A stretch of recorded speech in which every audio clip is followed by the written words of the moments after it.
The Chicago Bears put together their most complete win of the season against the Atlanta Falcons, dominating on both sides of the ball for full 4 quarters against a legitimate opponent competing for a playoff spot. It's the exact kind of performance we've been wanting to see from Matt Eberflus and Justin Fields, and might be enough to save their jobs. You are Locked On Bears, your daily Chicago Bears podcast. Part of the Locked On Podcast Network, your team every day.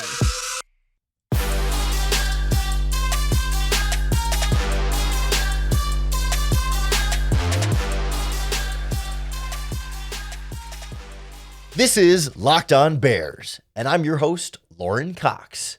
I'm here to bring you your daily, in-depth Chicago Bears news and analysis. You can follow me on Twitter at CoxSports1. You can follow the Locked On Bears podcast on all of your favorite social media platforms, including YouTube, where you can see our video podcast as well. Thanks for making Locked On Bears your first listen today. We're part of the Locked On Podcast Network, your team every day. Today's episode is brought to you by FanDuel Sportsbook. Make every moment more. Right now, new customers can get $150 in bonus bets with any $5 bet. That's $150 at FanDuel.com/lockedon. On the show today, we look back at the Bears' win over the Atlanta Falcons in what feels like the kind of performance that saves Matt Eberflus' job. Not that it came down to one game per se, but as this team has played better over the second half of the season, this feels like the culmination and the buildup towards what we've been wanting to see from this team. We'll look at that from a big picture perspective on where Matt Eberflus and Justin Fields' job security stands after a game like this against the Atlanta Falcons. And then we'll go more specifically to the things that we saw in this game that were so great. Justin Fields having maybe his best game of the season, if not certainly one of the best we've seen from him in a Bears uniform, despite missing some key players on offense. And this Bears defense continuing to shine, generating turnovers, looking really sharp against Taylor Heineke. But it feels to me like this win over the Falcons was the kind of statement, impressive win, really, that I was looking for against the Cardinals last week, but really, or was that last week, and really against even a better opponent, it sends almost a stronger message, right? We talked about it on the podcast in the Cardinals game. Okay, Cardinals are a bad team. I wanted the Bears to dominate them for 4 quarters and not let them sneak back into the game, and they did let them sneak back into the game, and they just weren't as impressive against a bad Cardinals team as I thought. If you're trying to send that message that I'm Matt Eberflus and I need to keep my job, then go beat up on a bad team.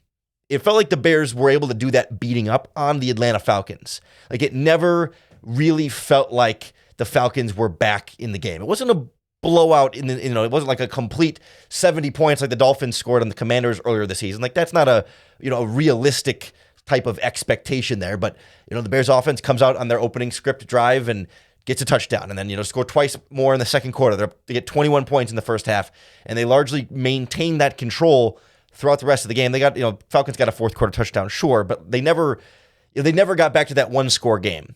You never got back to that feeling where you're like, oh, the Bears might blow this one again, because we've seen them blow it too many times this season. But this was a game where it's a legitimate quality defense. They're a top 10 defense. They're not a top 3 defense, but they're in that 5 to 10 range. It's a legit Falcons defense that this Bears offense went in and had their way with for a lot of this game.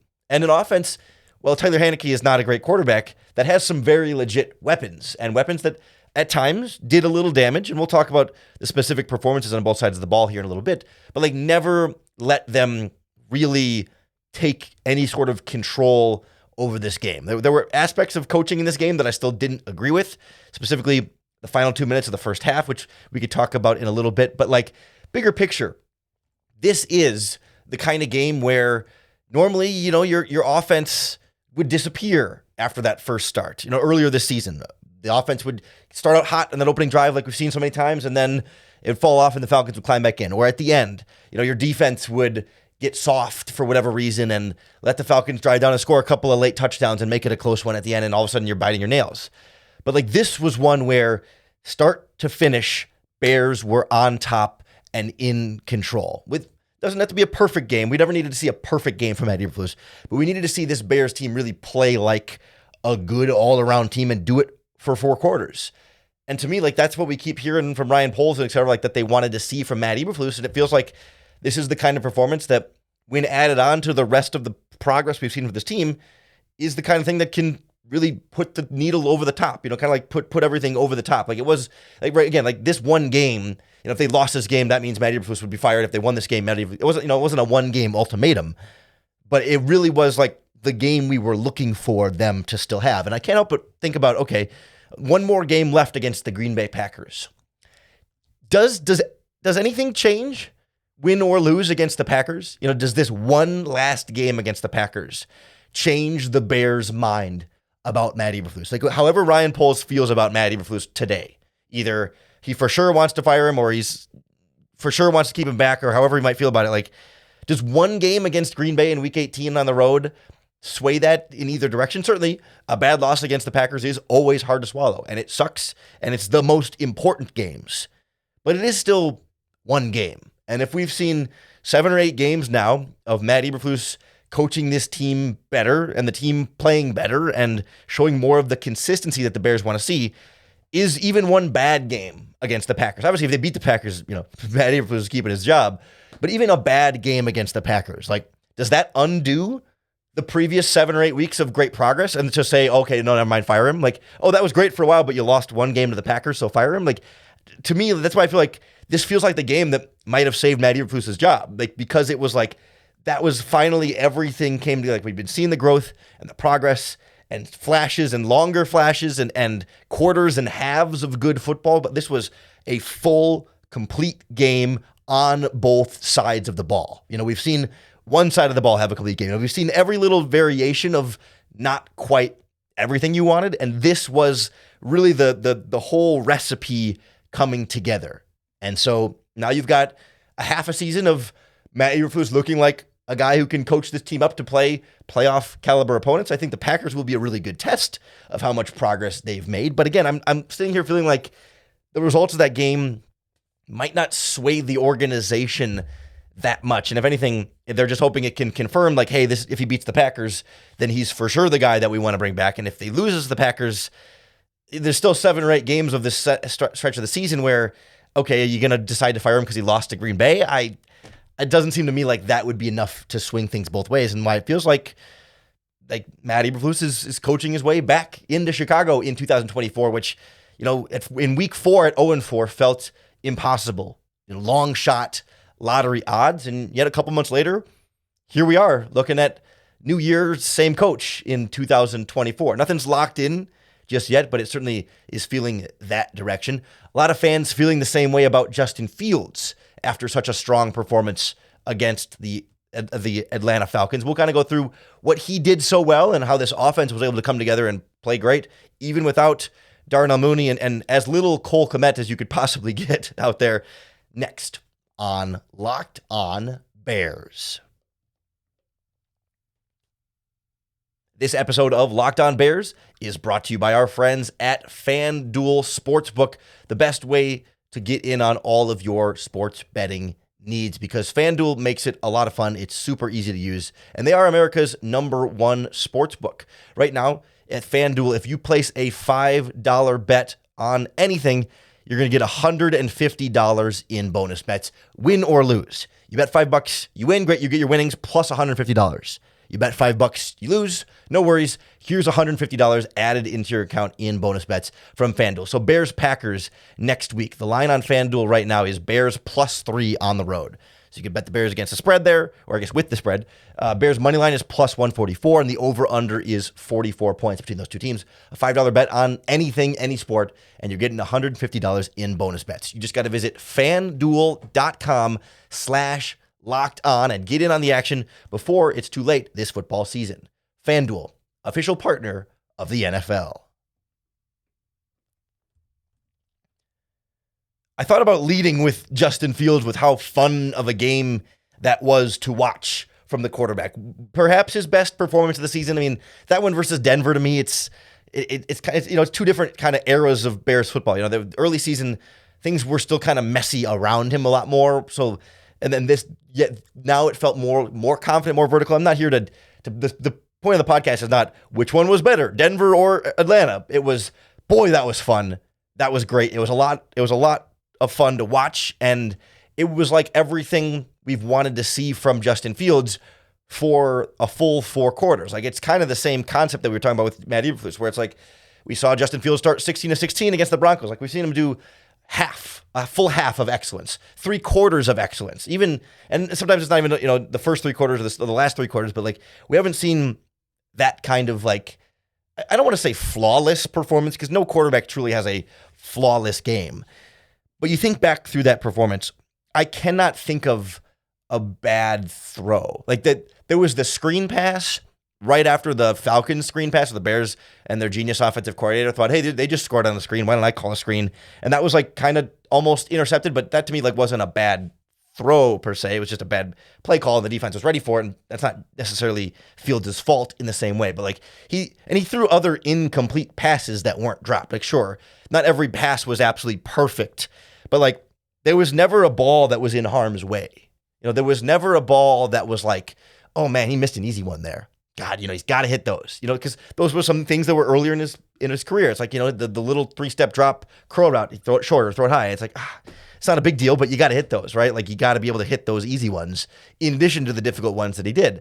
And this was everything. It was consistent, confident, downfield passes. And really, we've said it before on this podcast, any argument or conversation you have about Justin Fields, anytime someone starts throwing a box score stat about his performances, they're missing too much of the conversation and the context and not seeing the Justin Fields perfectly, because some of his best throws in this game, like the best quarterbacking he did, were not caught.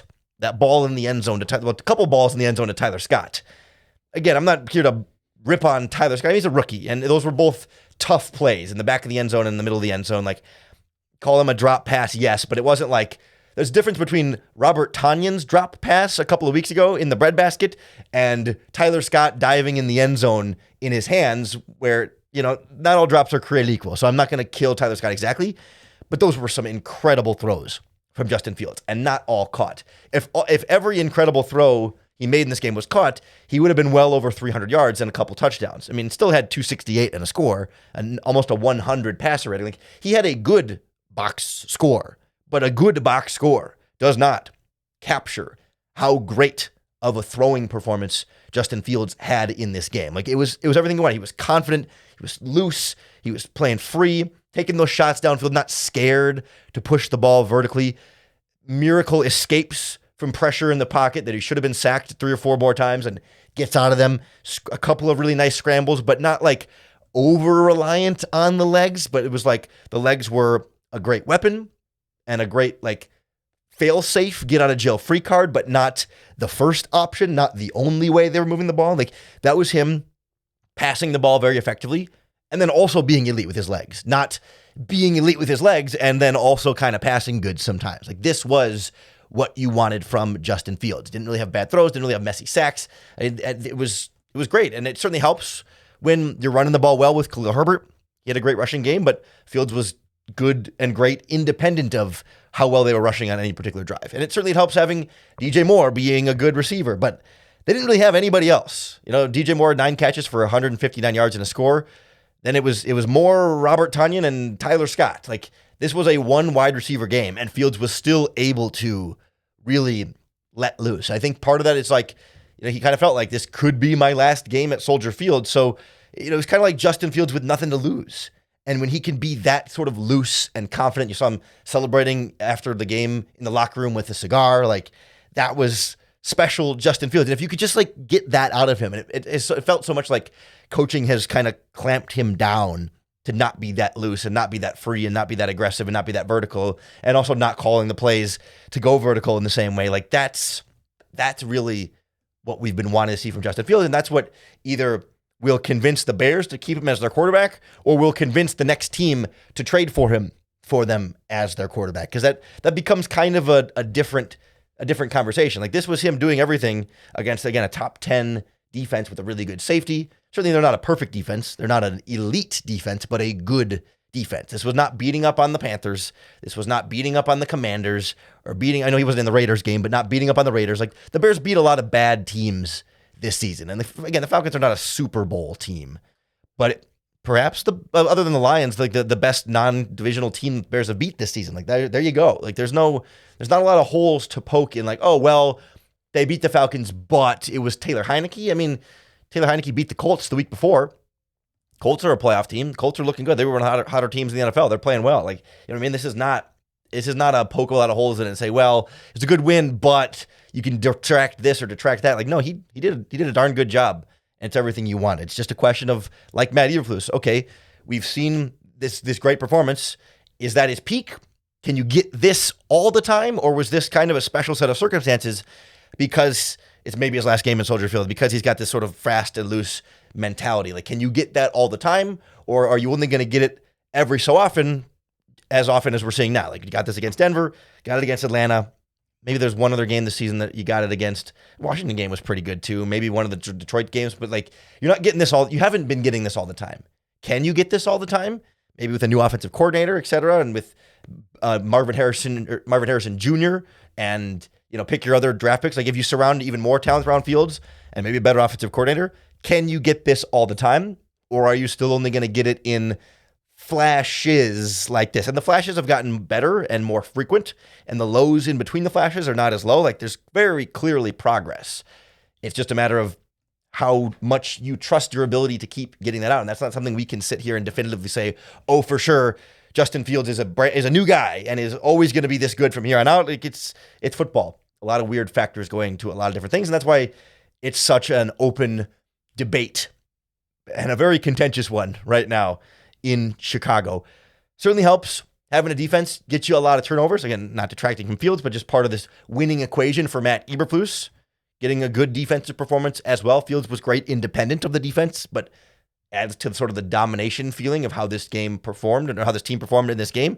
And I feel like we end up still kind of taking it for granted a little bit when it's like, oh yeah, okay, they held the 17 points and got 4 or 5 interceptions. Like, oh, ho-hum, another day at the office for this Bears defense. But I want to make sure we don't overlook that either, and that we enjoy the high quality defense that we're seeing on the field in Chicago right now. And that's part of the equation of the evaluation of Matt Eberflus and the rest of this Bears short-term future. We'll look at that side of the ball next on Locked On Bears.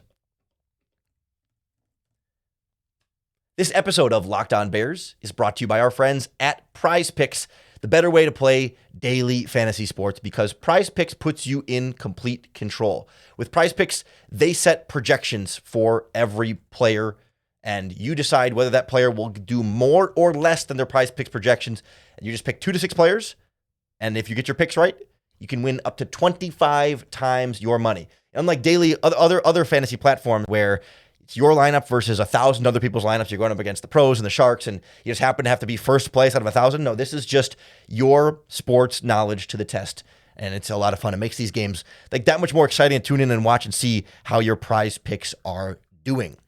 Try it for yourself. It's a lot of fun. Go to prizepicks.com/LockedOnNFL and use our promo code LockedOnNFL for a first deposit match up to $100. That's an extra $100 to play with at prizepicks.com/LockedOnNFL. PrizePicks, daily fantasy sports made easy. This Chicago Bears defense makes it look easy, man. And the Taylor Heineke impact and effect there is real. Like, sure, he's not very good. We kind of knew that already, but we knew the Falcons offense was going to be average at best, and they certainly looked below average against a legitimately good Chicago Bears defense that's playing really, really well right now. And it's so easy to take that for granted and to be like, oh yeah, we kind of just expect that, yeah, this defense is going to hold the other team to under 20 points, and the offense just needs to do a decent job. Like, that has kind of been the formula, but it was another impressive performance, even though the quarterback, again, Taylor Heineke, but Bijan Robinson, Drake London, Kyle Pitts, like, these are effective weapons that any team would love to have. A built body type of a number one wide receiver. I don't know if you want to call Drake London a true number one receiver this early in his career, but a guy who looks like a duck, quacks like a duck. We're not sure if he's a duck with Arthur Smith, but like, sure looks and quacks like a duck. And he has 4 catches for 56 yards. Okay, it's fine. 10 targets, 4 catches, 56 yards. Didn't run all over you or, take you up and down this field. Like, That's a good defensive performance on Drake London. Bijan Robinson, 15 carries for 75 yards. Like, he had a really nice 21-yard run. Outside of that, didn't really get a lot going there, and that running game was not enough for Taylor Heineke to get anything going offensively. And Kyle Pitts had 1 catch for 5 yards. Just nothing. When the tight ends have been a big part of their offense so far this season, like, Pitts had the 1 catch. Mecole Pruitt had 1 catch for 14 yards, and I didn't really see much of Jonnu Smith doing a lot of damage out there. I don't think he had any catches. Like, the Bears held this offense down and then intercepted their quarterbacks 4 times. On top of all of that. Like, the only time they really got gashed was that 75-yard screen pass from I never know how to say Algiger. Regardless, their backup running back who rotates a lot in with Bijan Robinson. 75-yard screen pass. Ugly. But that was it. I mean, yeah, Taylor Heineke had a nice scramble in the fourth quarter. But you know what? If you're going to, like, if Taylor Heineke's going to scramble on you, like, if that's their whole offense, if that's how they can score, go ahead. Like, if your offense has Bijan Robinson, Drake London, Kyle Pitts, etc., and you have to resort to Taylor Heineke scrambles for a 23-yard touchdown, like, that was one of their longest offensive plays, was that Taylor Heineke scramble. I can live with that. Like, the 75-yard screen pass, not good. Bad play. It happens, I guess, but it certainly was not enough for this offense to get anything going. It was a couple of scares from Bijan Robinson, Algiger, whatever you say his name, got the 75-yard screen. Taylor Heineke had a scramble.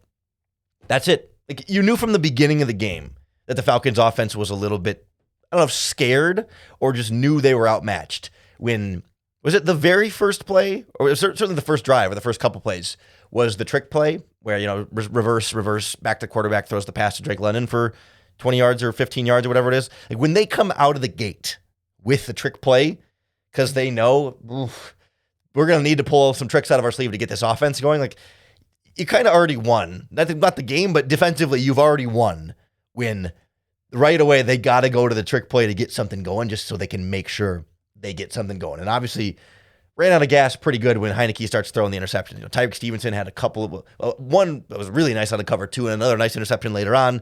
TJ Edwards had a nice diving interception in there. Heck, Tremaine Edmonds almost had a 5th interception in that game. Like, the turnover machine is working on overdrive right now for the Bears. I was surprised they didn't have any last week against the Cardinals, but like, it was like 4, 4, 3, 0, and then another 4 in this game. They are just getting after it right now, and it helps that the pass rush is getting after Heineke. They're slowing down the running game enough, and then it's a matter of like, okay, you're forcing Heineke to beat you? Great, that's what you want, and of course, he was not capable of doing so. A couple nice plays by Kyler Gordon. He's been playing better the last couple games for sure. Javon Dexter got to the quarterback a couple of times. Like, the pass rush showed out. Like, it did everything you wanted to do, and it's like, all right, that is an all-around solid Bears defensive performance, and it's par for the course of what we've come to expect now from this defense. And we should make sure that we're acknowledging, like, this is really fun and really cool. And by the way, Jalen Johnson only played like 20 snaps with that shoulder injury. It's like, this was without maybe your best player. I mean, again, not here to debate, okay, is Montez Sweat better than Jalen Johnson? I mean, we can have that conversation, I guess, but probably your best player, Jalen Johnson, or at least top 2 player on your defense, out for 3/4-ish, more, at least a full half's worth of snaps of this game. And they're still, again, 4 interceptions, shutting things down offensively. I know it's Taylor Heineke, and we don't want to get like overly confident in, okay, they shut down Taylor Heineke, but we've seen them shut down Kyler Murray. We've seen them shut down Jared Goff twice. Like, we've seen them play, even in losses, like Joe Flacco gashed them in the end, but for 3.5 quarters, they had that Browns offense pretty well locked down in there and had a bunch of turnovers in that game. Like, this Bears defense is playing well. Now I want to see it in Green Bay. I want to see them do that to Jordan Love more than anything else. Right? That's all I could think about after that game. I was like, okay, we're seeing this defense do it every week, and I don't doubt how good this defense is. Do it to Jordan Love. Do it to Green Bay. They've got a bunch of young receivers. Week 1 was embarrassing for this Bears defense. The Packers offense is playing really well right now. It's hard. You don't want to admit it. You don't want to, you want to poke as many holes in it as you can. Jordan Love is playing well right now. That, I think, is definitive. What that means for their long-term future, I'm not ready to anoint him the next Aaron Rodgers or Brett Favre, but, he's playing well right now. Let's see this Bears defense really test that and he's done it. Jordan Love's done it against some good defenses already. Certainly, he just did it against the Vikings, who've been pretty darn stout all year defensively. He didn't flinch too much against their blitz. They're an upper half defense this season. Certainly have been the last handful of weeks or so. So like this is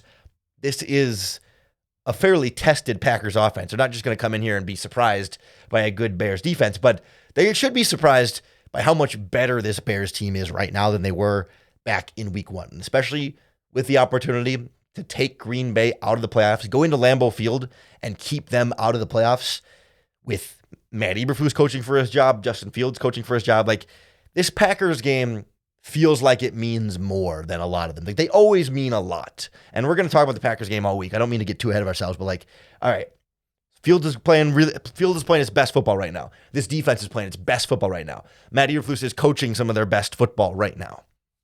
It's Green Bay time. Let's see it. This is absolute peak Bears right now. You can't really expect to be in a much better position than this.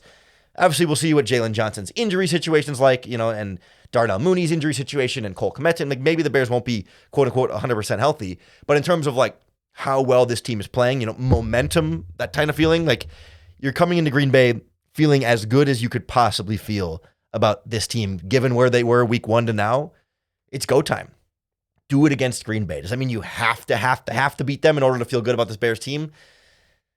I don't know. You certainly want to more than anything, but if the Bears play Green Bay really, really tough, but lose, I mean, there's no moral victories over the Packers, certainly, but go out and look like a team that can hold this Packers offense down, and Fields break some of that Packers curse that Green Bay has always been a tough one for this Bears team during the Justin Fields era, because the Bears just haven't been that good during the Justin Fields era. But as Ryan Poles, as Matt Eberflus, as Justin Fields have talked all offseason about taking back the North. Obviously, they're not taking back the North this year, but if you can just unseat the Packers after beating the Lions, basically beating the Lions twice. No, you didn't, but kicking the Lions' butt in 2 games, kicking the Vikings' butt in a game, and now it's time to like do it against Green Bay and keep them out of the playoffs. That's what I want to see from this Bears defense now. Here's your final boss. In the video game, like you're leveling up and you're increasing your stats and your gear, whatever RPG we're pretending this football is, right?